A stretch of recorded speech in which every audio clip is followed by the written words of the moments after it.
Choosing the right cups. Why are silicone cups better for self-treatment? I love silicone cups for self-treatment because they are super easy to apply.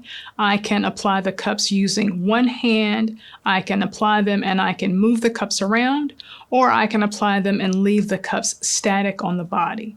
Silicone cups wash very, very easily.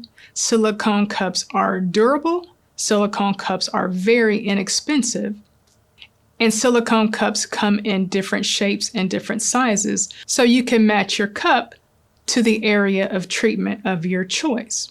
I use smaller cups for smaller body parts like the neck, the arms, and the feet. I use larger cups for larger areas like the back, the hips, and the legs.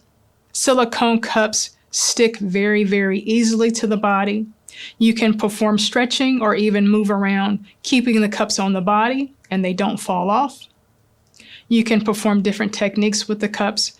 You can move the cups in various directions, and you can also cup and release very, very easily.